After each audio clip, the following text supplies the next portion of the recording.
So here's a little demonstration on three-phase induction motor characteristics to look at star and delta connections, what single phasing is, and a star connection with a phase reversal, or a delta connected motor with a phase reversal as well. So in the first instance, we're just going to got a little three-phase induction motor here with a relay contactor and a start-stop and a supply up here.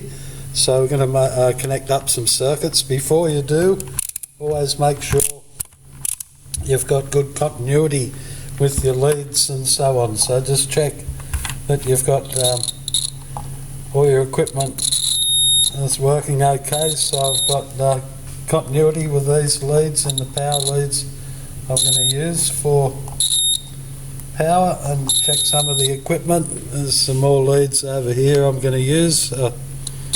Quickly check those, doesn't take long, and then you know that can eliminate potential faults after you start to wire. So I normally close stop button, just going to check the contacts on that with a continuity tester. You can just hear that making and breaking, and the normally open start button making and breaking when I push the start button. So the wires and equipment look like they're going to be functioning okay, and we connect the motor up in star then. So we'll take all the finishes and join together in a star point, and then connect up a three-phase supply from the contactor into that motor. So that motor then is supplied through a automatic switch, if you like, down here, which is a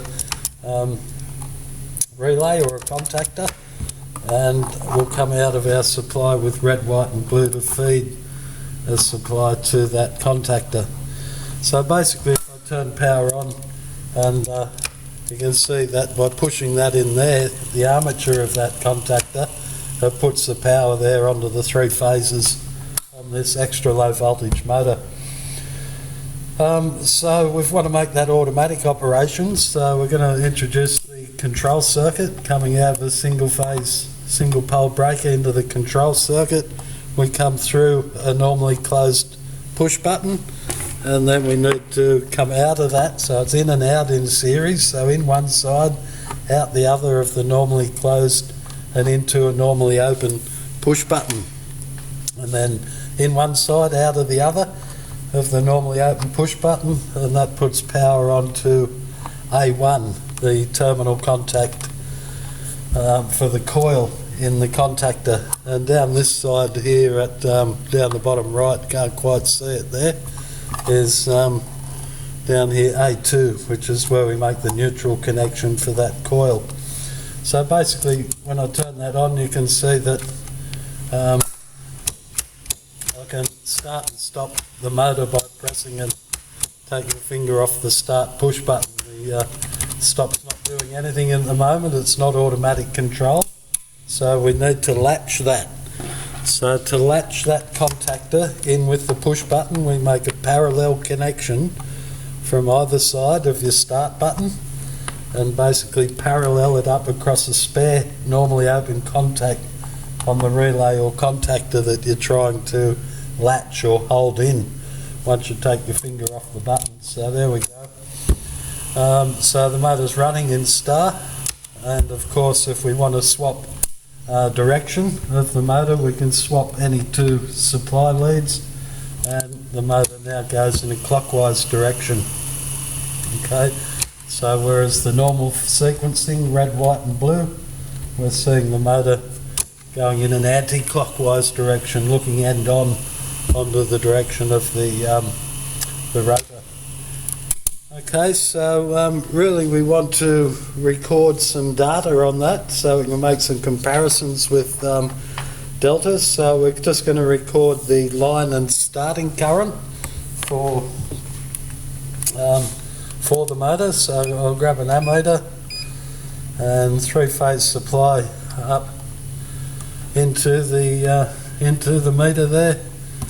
Turn the power on, and the starting current at locked rotor we're seeing about 1.4 amps, and then when it comes up to speed in star we're seeing about 365 amps or 360 milliamps compared to the starting current, which was about 3 times that, which was 1.479 amps, or rounded up about 1.5 amps, 3 times the running current there.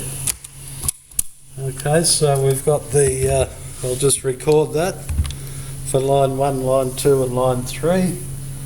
1.5 compared to about, what was it again for running? Just got to double check that.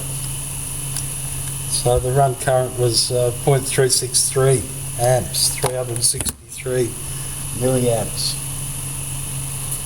And the speed of rotation we can check with a small tachometer. And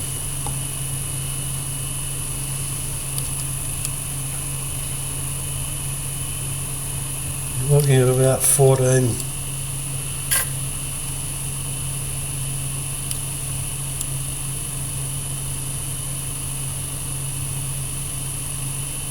1495, I think it was.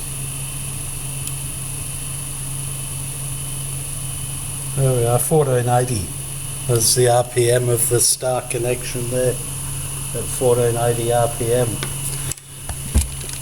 Okay, so we'll stop that, and we're going to make see what happens with that if we open circuit one line to the motor and see what happens with the starting conditions. So there's one line being taken out from the contactor, so we've open circuited. What the symptom is, when we start, the motor won't turn, but what's happening to the currents in there, we can see that's gone up to 1.2 because the motor's not turning, it's at full load current, and 1.2 in the other phase winding. So there's 2 phases in there trying to create up a rotating magnetic field, and one phase is open circuited, not doing any work at all. So that's what happens if you lose a line. So similar would happen if I disconnected a phase and disconnected one of the start point connections.